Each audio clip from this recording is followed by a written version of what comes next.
a live Q&A with the Ear Science Institute.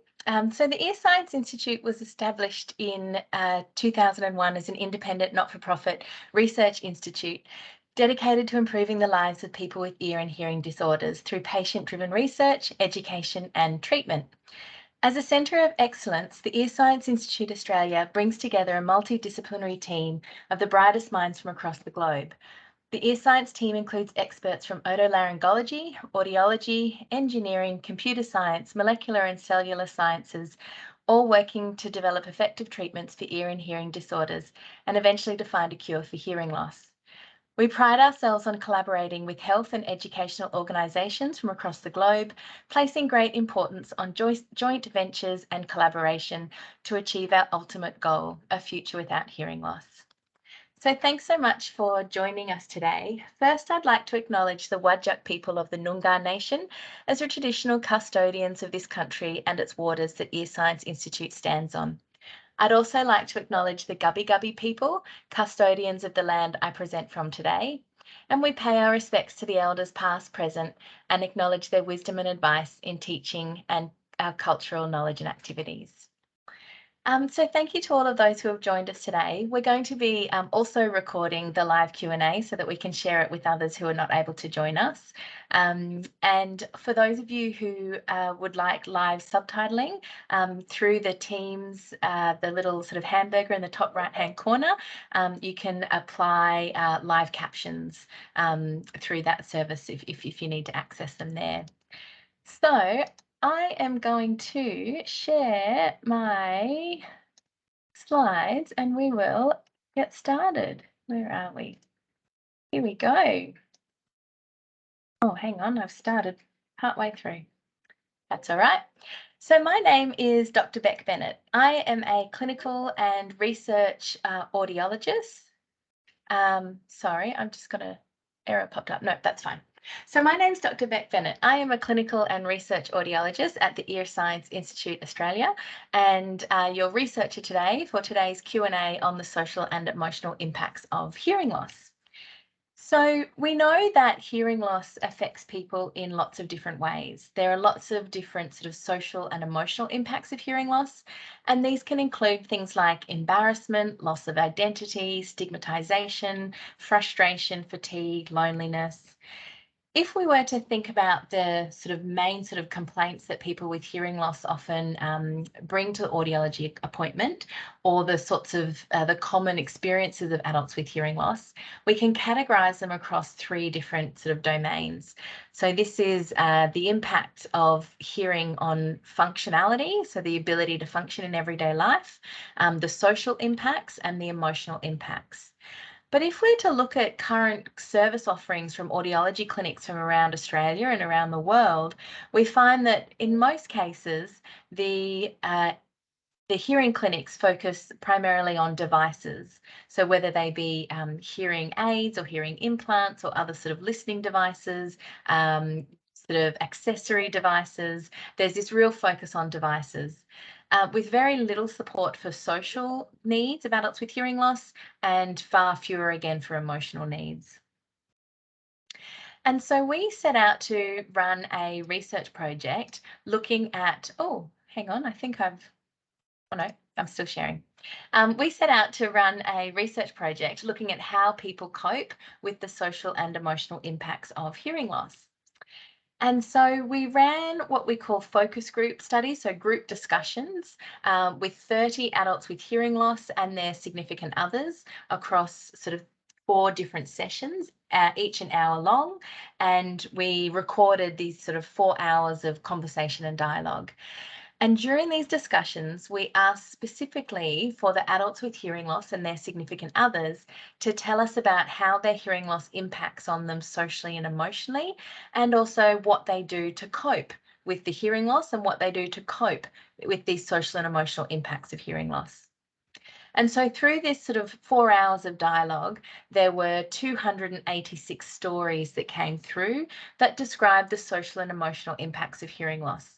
And the most common experiences related to social overwhelm, frustration, listening fatigue, loss, so missing out, and exclusion, so being ignored, dismissed, or rejected, which ultimately led to loneliness and feelings of isolation.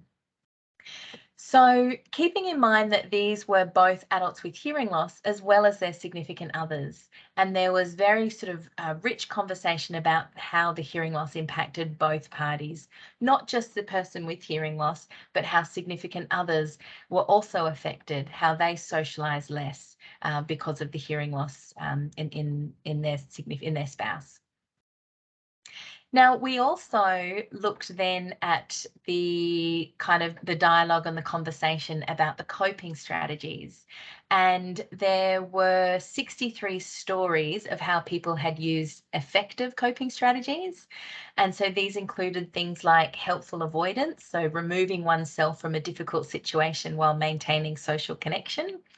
And what this looks like is, for example, if a person finds themselves in a really sort of difficult, noisy, difficult to hear environment, instead of saying, oh, that's it, too hard, I'm leaving, they might turn to the person next to them and say, this is really hard, I'm struggling to hear properly. Can we both step outside together?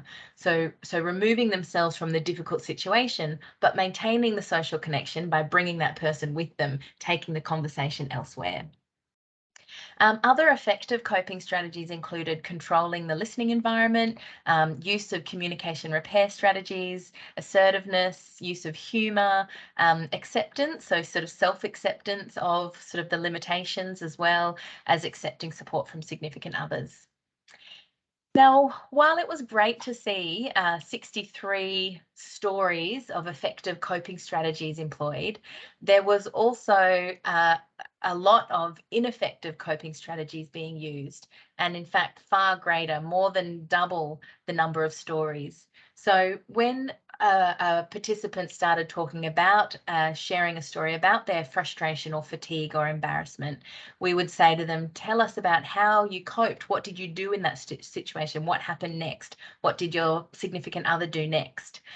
And so in 136 instances, they described ineffective coping strategies, which generally looked something along the lines of avoidance of social interaction. So packing it in and going home and not going next time, or choosing not to attend.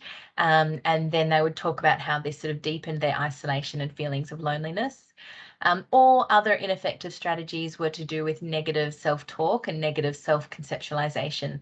So thinking that it was that their fault and they were the center of this, or feeling like there was nothing they could do in this sort of hopelessness self-talk. Now, there was also a large group of stories where they described a lack of coping strategies. They just didn't know what to do.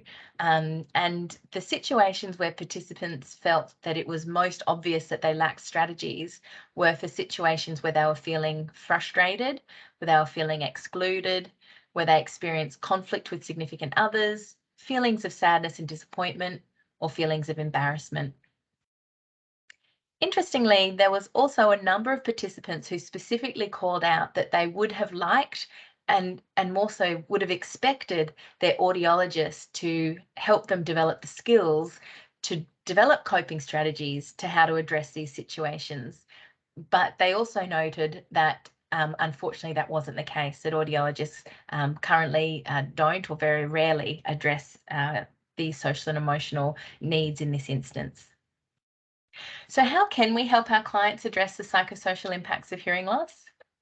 Well, this is a bit of data from a study that we conducted about 2 years ago, funded by Sonova, where we collaborated with international researchers and we surveyed audiologists from all across the world. There was about 60 audiologists involved in this study, and we asked them to describe specifically what they do to address their clients' psychosocial needs during their clinical consultations. Now, this group of audiologists came up with nearly 100 different strategies that they use, and then we used a process called concept mapping to group those strategies in a like way and identify the key themes. So there were 7 key themes, or 7 sort of categories of clinical approaches used to address the psychosocial needs of adults with hearing loss. Interestingly, you could almost sort of split these into two halves. So one would be this half here, which really looked at devices and a lot of the strategies currently used in clinical practice. So looking at providing or adjusting or personalising hearing devices and accessories to personalise the rehabilitation program, including communication partners, so educating them on the importance of how hearing devices work and the limitations of hearing devices, and facilitating peer and other professional support. While that does sometimes occur in current practice, you could argue that it doesn't occur as often as it should.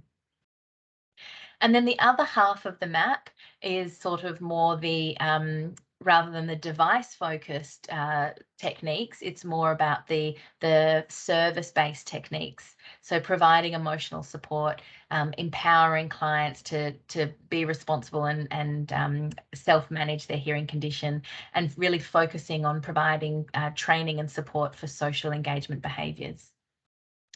So if we were to summarise some of the sort of key learnings from these papers, from these studies, we would say that hearing loss can impact our sort of hearing and functional capabilities, our social and emotional well-being. So these are sort of the needs that our clients come into the clinic for. And there are a range of things audiologists can do to address these needs. So yes, devices are absolutely necessary. They're a really important part of the picture, but there are things that audiologists can do as well as, and in partner with providing devices. We can provide communication training, social or assertiveness coaching, social prescribing, activity scheduling, group work, so like the ACE, Active Communication Engagement Program, or peer support groups. We can develop our skills for responding with empathy, providing person and family-centred care. We can develop our skills for providing emotional support, and to make sure that we connect our clients with appropriate services when indicated. So, in conclusion, adults with hearing loss and their significant others often experience a lack of coping strategies or are employing ineffective coping strategies, and they desire and require audiologists to provide better psychosocial support. There are also numerous ways in which audiologists can provide support in this way to help adults with hearing loss both identify and address the social and emotional distress that can accompany hearing loss. So thank you very much for your attention today, and I'm going to stop sharing and open the floor to any questions. So please feel free to type any questions into the chat box, or if you wanted to unmute yourself and ask a question directly, please feel free.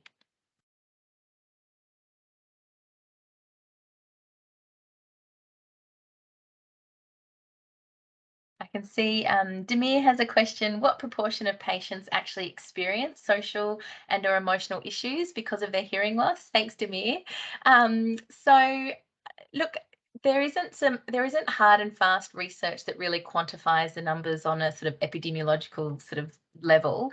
But anecdotally, audiologists would say that the majority of clients that come in would be experiencing some degree of social or emotional impact of their hearing loss. But the important thing to consider is that it really depends on the individual as to what they're experiencing, but also to what degree they're experiencing difficulties.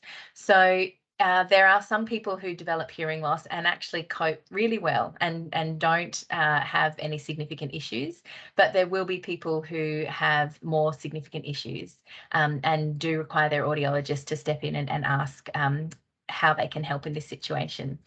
Now, one of the things we found in a recent study just last year is we interviewed adults with hearing loss and we interviewed audiologists separately to talk about this notion of psychosocial support.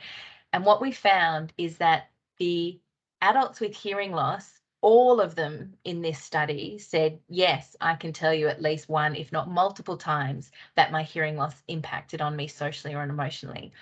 And we asked them whether they had raised any of these experiences with their audiologist, and they all said, no, my audiologist never asked me how I was coping, so I never said anything.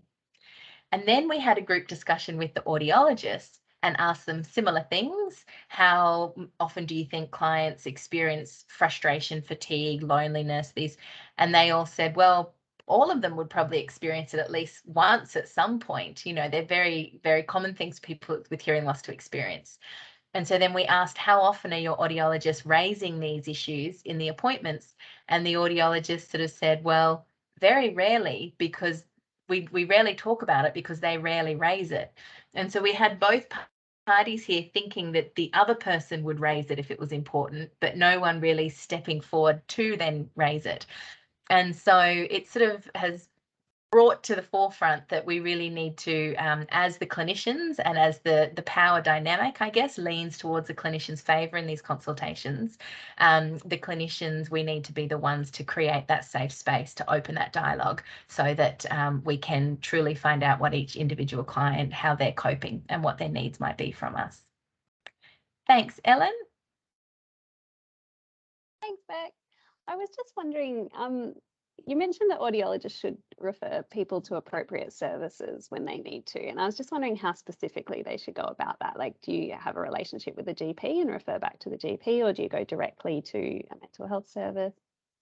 Yeah, thanks, Ellen. That's a good question. And I guess, again, it kind of depends on the case. So in my personal experience, what I would do is, depending on what has come up in the appointment that has led me to think that the person requires referral to a third party, I would have that discussion with them. So I would ask them if they had raised these concerns with their GP in the past. And if they said yes, then that would take me down the pathway of saying, have you had the conversation recently? Is there a plan in place? What sort of support are you getting? Is that sufficient? Can I write to your GP, and perhaps would you like me to write to your GP and perhaps suggest if there is something extra that could be done?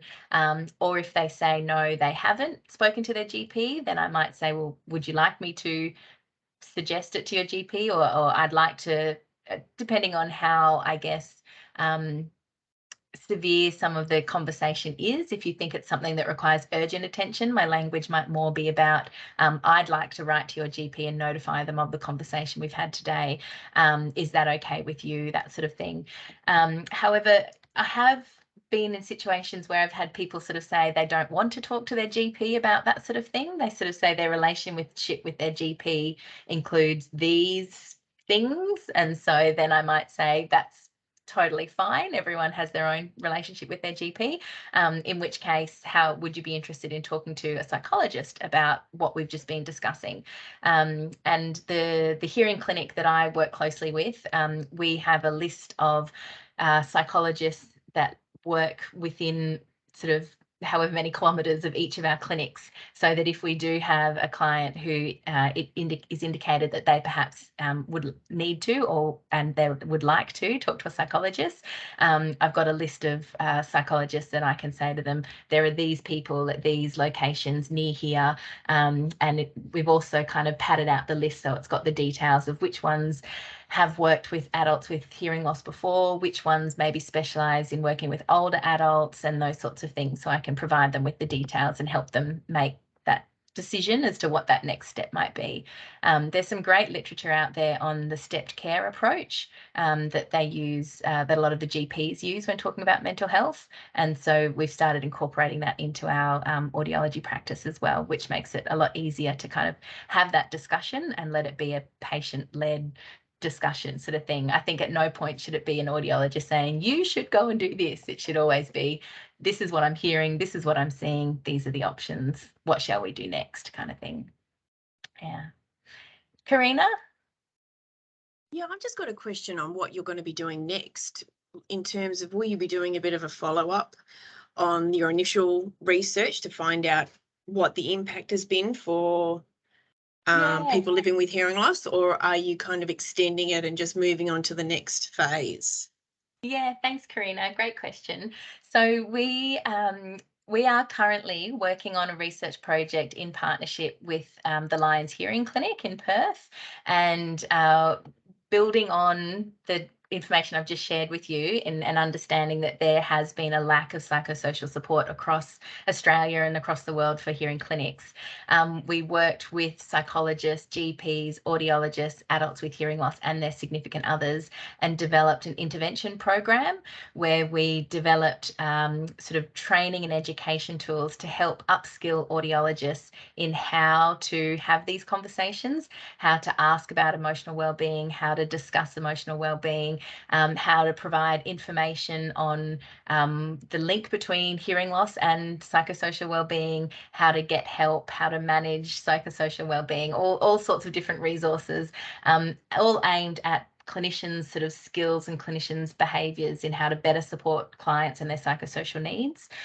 So we developed that program, and over the last 12 months we've implemented it within the Lions Hearing Clinic, and conducted what we call a process evaluation so that we could measure to see whether it was effective or not.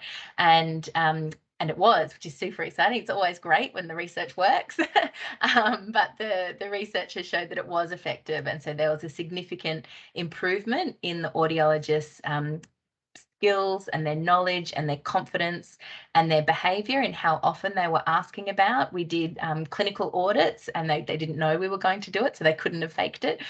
So we did these sort of clinical audits of the data, of the database, to monitor their behaviours and whether things had changed. And they were engaging more with their clients on psychosocial wellbeing after we conducted the training on this intervention program. So it was all, very positive, which was really exciting to see. And I think the thing that I loved most about it is the feedback I got from the audiologists that were involved, saying how much they loved it, how much they loved being a part of it in developing it, and how much they loved sort of rolling it out and using these resources. And they just feel more comfortable and confident now talking about psychosocial wellbeing with their clients because they've been through this program. So what's next after this now? We've just been really fortunate in getting a couple of grants to continue this work.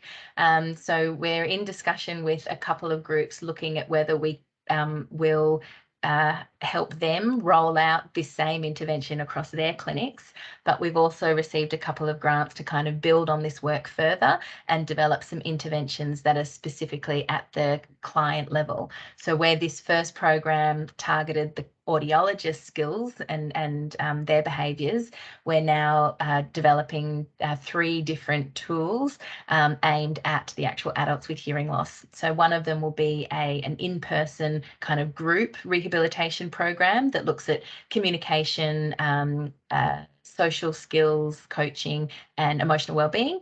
One of them is an online program, and one of them is a self-led app. So there'll be 3 different programs that we're working on now. So watch this space. Amazing. Thanks, Bec. Thank you. Any other questions? Feel free to pop your hand up or type into the chat box.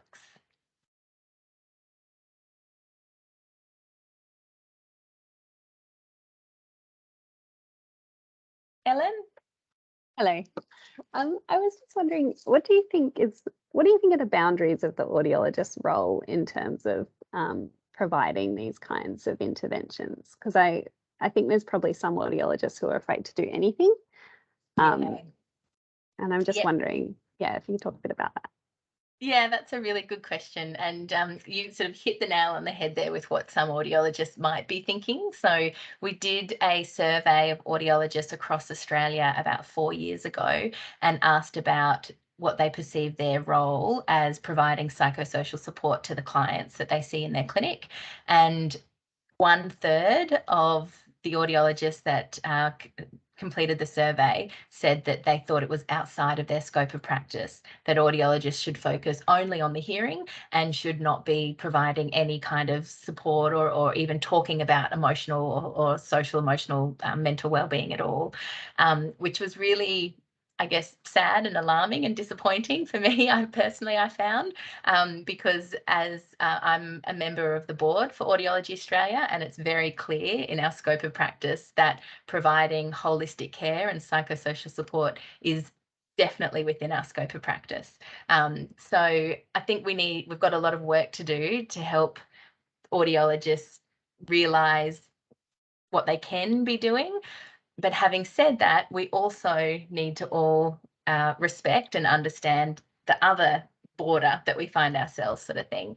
So as audiologists, we're not psychologists, and we should certainly never be diagnosing mental health conditions or providing therapeutic intervention for mental health conditions and those sorts of things. So there are definitely kind of an upper boundary as well as sort of a lower where we should be, what we can be doing.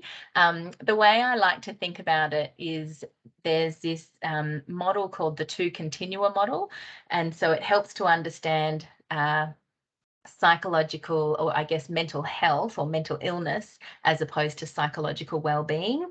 So if you imagine kind of a axes like this, and you've got mental health or mental illness across here, you can have people that are experiencing mental illness, so they have diagnosed depression or schizophrenia, something like that, and people with no mental illness, so they're sort of mentally well in that respect.